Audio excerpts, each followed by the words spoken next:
Hi, good morning class. Today, right, we're going to turn to page 223. We are going to look into the nature of critical points.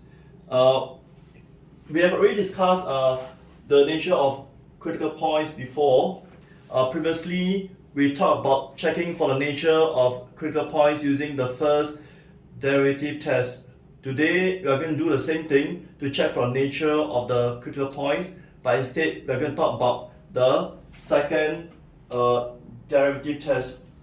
You have probably learned this in the lower years that if this is 0, which means the gradient at x equals c is 0, and if the f dot prime at the same point is positive, then you will know that at this point in question it is actually a local minimum.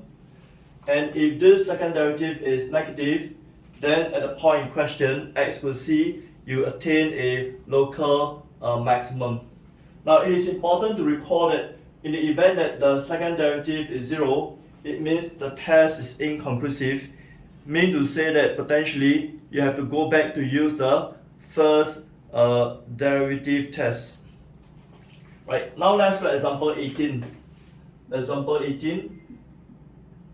In example 18, you are given some information. First, you have f dot prime 0 is positive. Secondly, you have f prime 0 is 0. And thirdly, oops, it smudges. Let me try again. F0 is negative.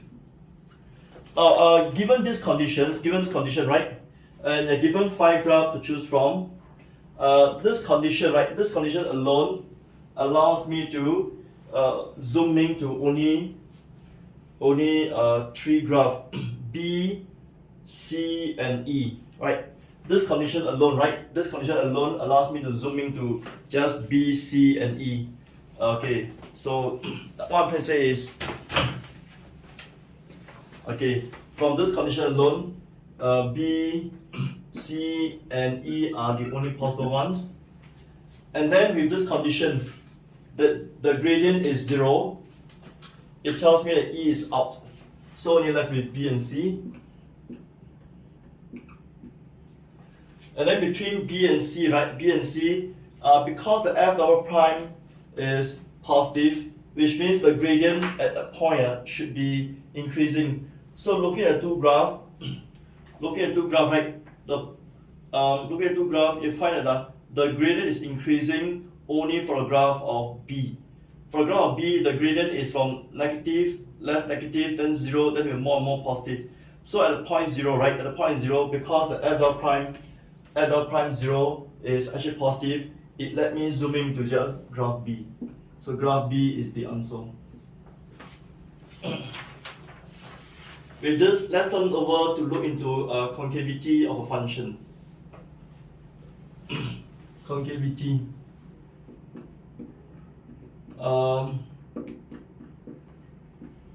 If a graph is like this, or graph is like this, we say that in this cases, right, this graph concave upwards. If a graph is like this, or like this, or like this, we say the graph concave downwards. What you want to notice that in the case when the graph concave upwards, like this, or like this, or like this, right, you find that one thing is the gradient actually increases. Right, the gradient actually increases. And next thing is the f double prime is positive.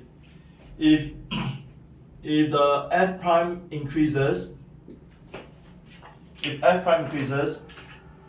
double prime, which is the gradient of the gradient, will be positive.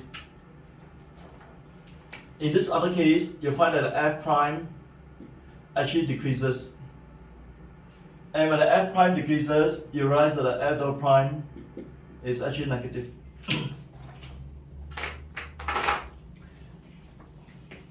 Right. So with this, let's look at some of the definition.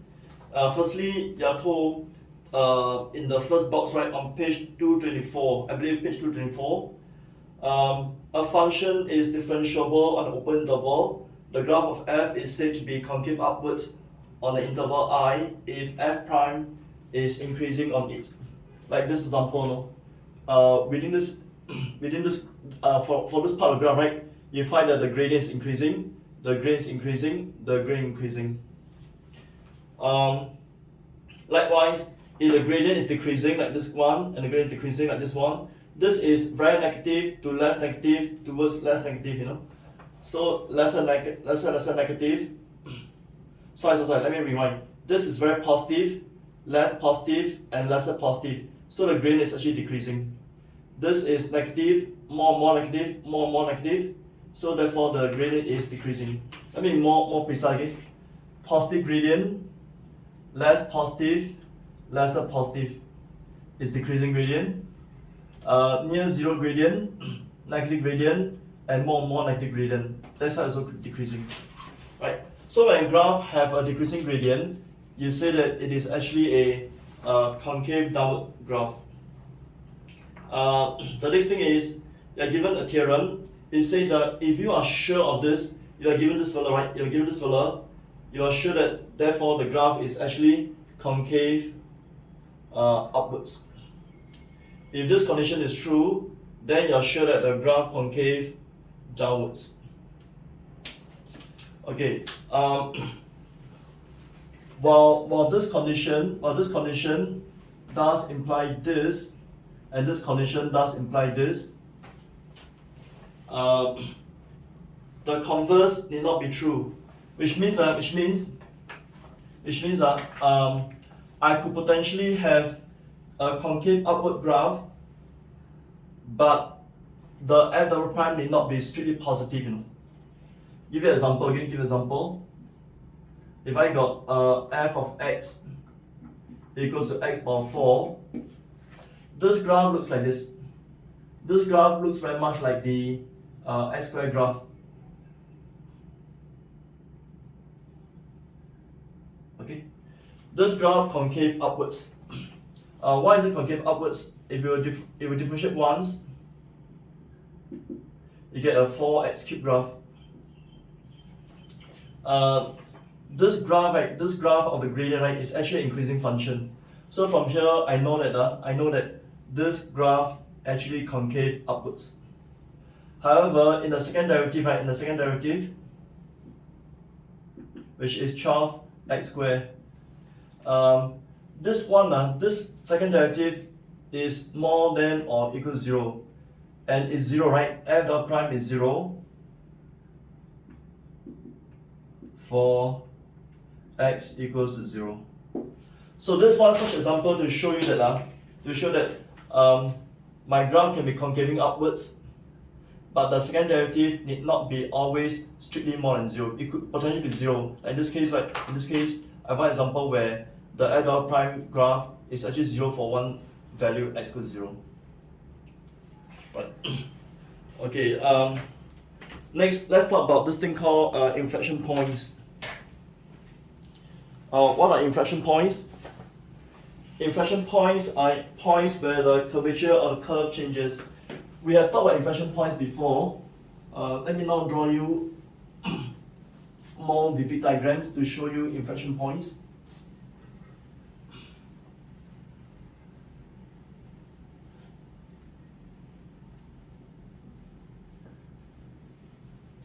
Okay.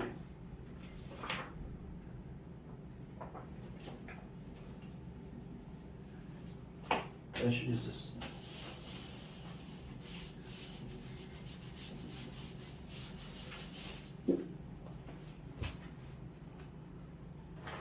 Let's talk about inflection points.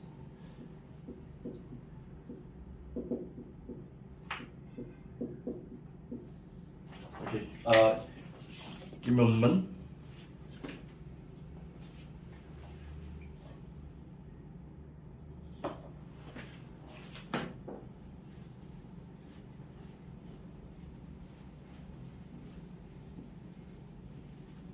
Okay, let's talk about inflection points. If I draw you an inflection point, one example of inflection point is like this. This is an inflection point. This is an inflection point.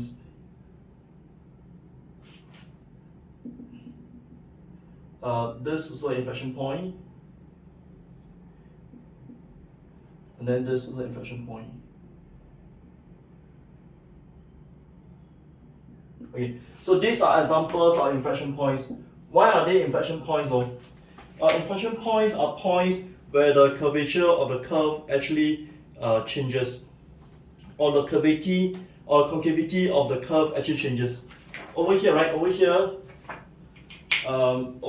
you can see that the graph actually, in this point of graph, right? This graph actually concave downwards. This part of graph actually concave upwards. So there's a change in concavity over this point. This graph concave upwards, and this one concave downwards. Can you see? This one, right? This one, concave downwards. It's part of this, like this, okay? Concave downwards. Then this one, right? This one is concaving upwards. So when there's change in the concavity about this point is deemed to be an inflection point. Same for this. This one, right, is concaving upwards, and this portion, right, concave downwards. Likewise for this.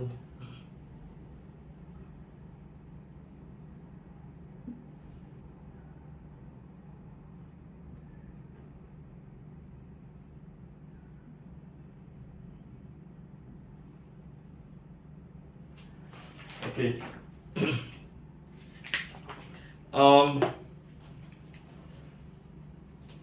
So if a point changes its concavity about this point, if a curve changes its concavity at a point like this, okay, these points are called inflection points.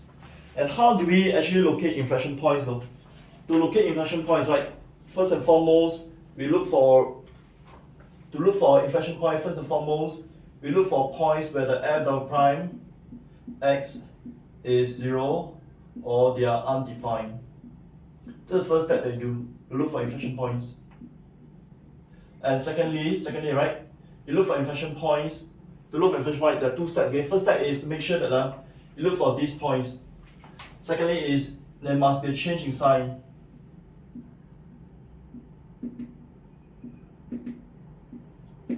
That means to locate inflection points, you want to know that actually you need to do two things. First and foremost, look for points where the f double prime is 0 or the f double prime is undefined. And after that, right, you want to make sure that there's a change in sign about the point in question. Okay, we'll probably do more examples of location of inflection points in the tutorial. Okay. For the time being, let's do example 19. Example 19, there's actually a graph given to you. And the graph given to you is the f prime x graph. You have to do the reverse engineering to find the fx graph. By the way, I think I want to make myself very clear about this portion here. You must be very careful, that when the gradient increases, it means concaving upwards. If you have this condition, right? If this condition, for sure, this is true. When you have this condition, it need not be strictly positive, like I showed you here. It can be strictly positive or sometimes 0. Likewise, when it's concaving downwards, if you have this condition, then this side is true. Okay, when you have this condition, then this is true. You should have concaving downwards graph. But when you have concaving downwards graph, right, this thing will not be strictly less than 0. It could be equal to 0 also, right? So something you want to be very careful about. Okay. Okay, so I'm going to erase this part of the board. I'm going to do example 19 with you.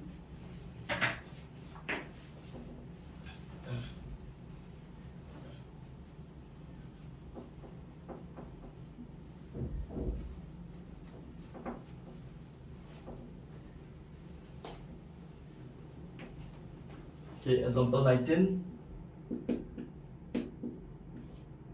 Okay, you're given the original graph of the f prime graph. Okay, you're given the gradient graph, which is like this. There's a y equals to f prime x graph. And now you're asked to draw the original graph, the fx graph.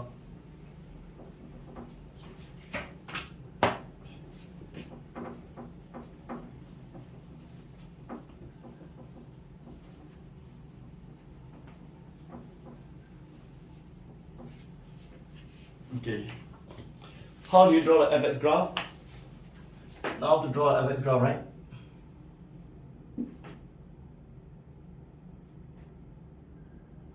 Y equals to, okay. If this is a gradient graph, right? This point tells me that on the left side of this point the gradient is negative, on the right side of this point the gradient is positive.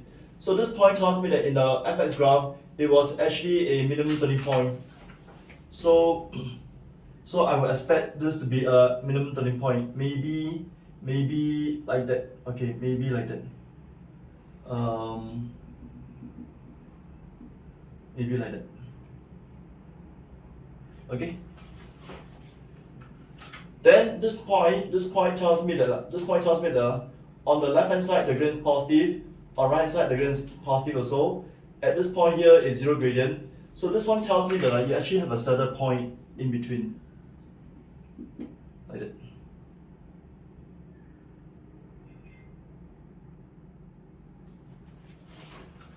Okay, then this point here tells me that in the original graph it was actually an inflection point. Okay, so let me finish off drawing this graph first, then I show you.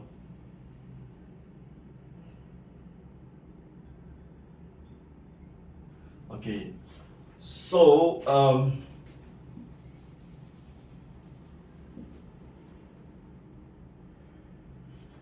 okay, so I was telling you, this one means in the original graph it was actually an inflection point, this fx graph.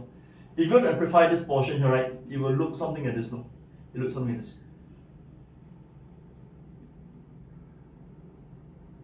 Okay, if you amplify this portion, it will look something like this. Right, if you amplify this portion, okay. Now it writes that why should this be an inflection point? No? Why should this be an inflection point? Because the gradient is increasing and then decreasing. When the gradient is increasing, it is actually concaving upwards. Right, this portion is concaving upwards. When the gradient is decreasing, you find that this portion here is concaving downwards. So there's actually a change in concavity. That's why this point is actually an inflection point in the graph of y equal to fx. So a possible graph for the y equal to fx could look something like this. Because we are not told enough information, we don't know how low or how high this point should be. So arbitrarily, I just put this point somewhere here. And that brings us to example 20. Let's go to example 20.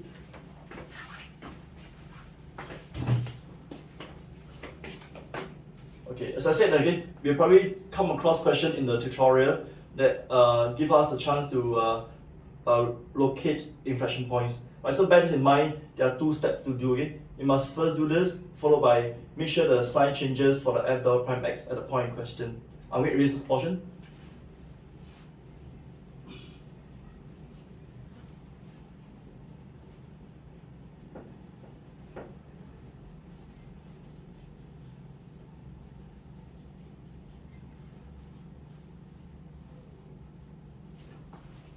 Okay, for example 20.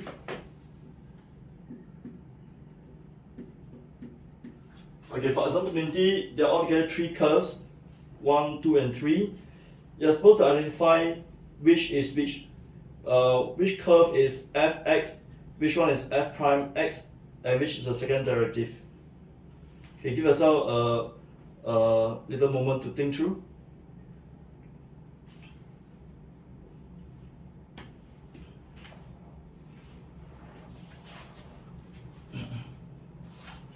Okay, so for this question, you can just start off by just guessing. Okay, supposedly if you think that supposedly okay, I'm just saying supposedly you think that that one is f, okay.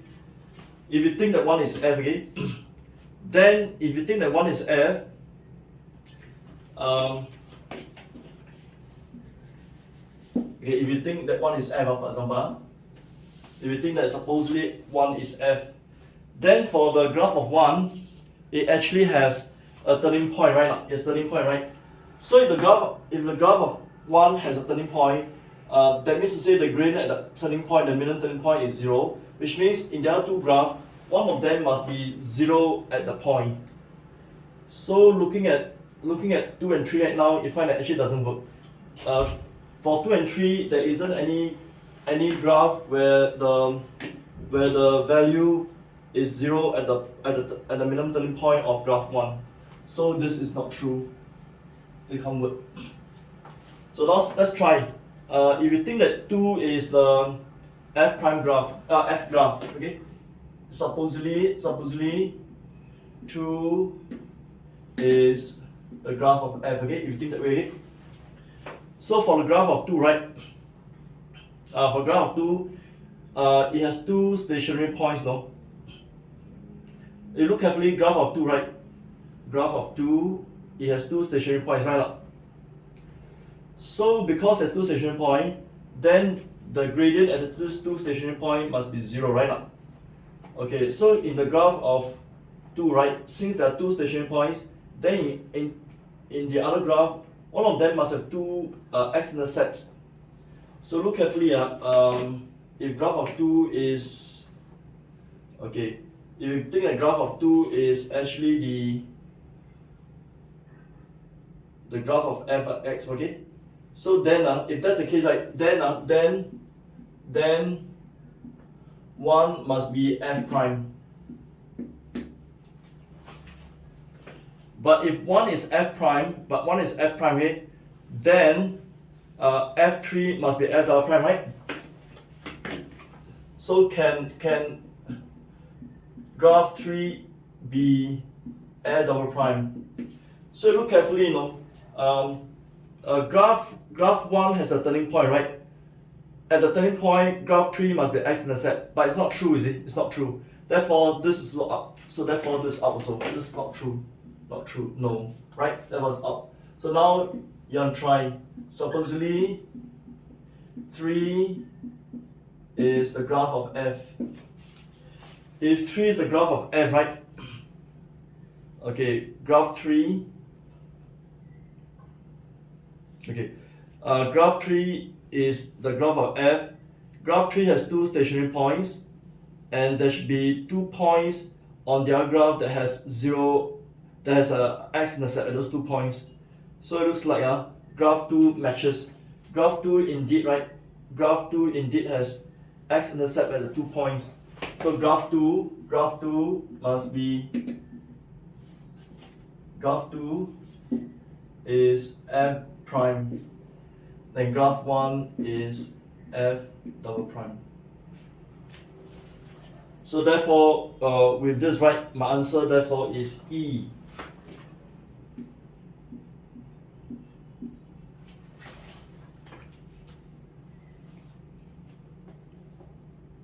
Okay, that's how I get answer E. Let me write down here. Answer is actually E. Okay, so with this, we have covered the notes for chapter 2. We'll be going on into a tutorial soon.